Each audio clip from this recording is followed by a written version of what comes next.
Now, there's a Bible story that teaches the law of averages. It's an interesting story called the parable of the sower. The parable of the sower, the story of the sower. And if you haven't read it for a while, it's an interesting, very interesting story to read. It's a great illustration of the law of averages, the parable of the sower. The sower in the ancient days was the guy that planted the crops. They called him the sower. Right? They got the ground ready. I don't know just how they all got it all ready, right? But they got the ground ready. And this guy called the sower was the planter of the crops. And he would take a bag of seed, walk across the field, and he would, right, sow the seed and plant the crops. They called him the sower. Now, the story of the sower is a typical story of life and people and results and what you can expect. Right? And then you let the obvious be your best teacher. Now, when you read the story of the sower, you'll come up with some interesting points. First, the sower was a wise man. And when you read the whole story, you'll come to the conclusion the sower was a wise man, which is a high advantage. Right? You don't want to send a dummy out to plant. Right? We will all starve come fall. Next point to the story was the sower had excellent seed. Excellent seed. Story says he had the best. He didn't settle for something cheap and second best. Third point to the story, he was highly ambitious. And when you read the whole story, you'll come to the conclusion this man was ambitious, which is an admirable quality. Ambition. And then he went to work.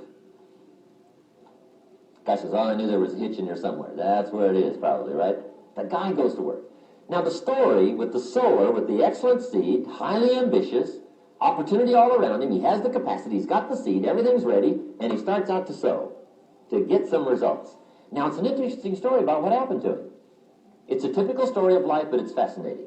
Here's what it says. He starts out to sow the seed early in the morning, but the first part of the seed that he sows falls by the wayside, and the birds get it. He's sowing this good seed, highly ambitious man, sowing this good seed, and the birds are grabbing it. He sows some more, and the birds grab that. He sows some more, and the birds grab that. Now, remember, this is a typical story of life and people. Now, is that fairly typical?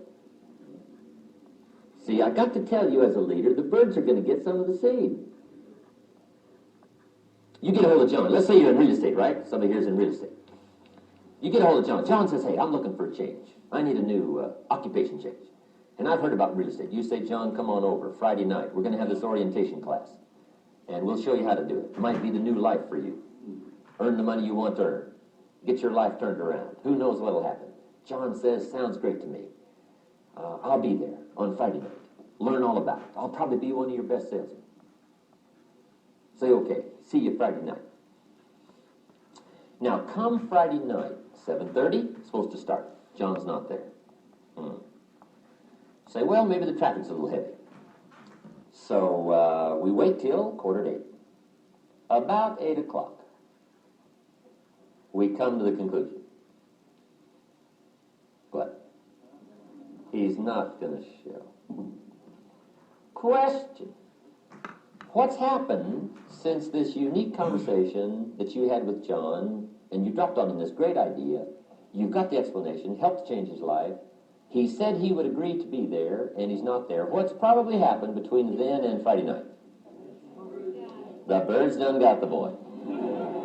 Got him. And who knows who the heck it might be, right? Maybe it's his brother-in-law, right? Says, real estate, you're not going to mix up in that, are you? Talked him out of it. Or his plumber. Says, let me tell you about real estate. His plumber. Now, if you get the message back as to what happened, see, here's where you might get off track.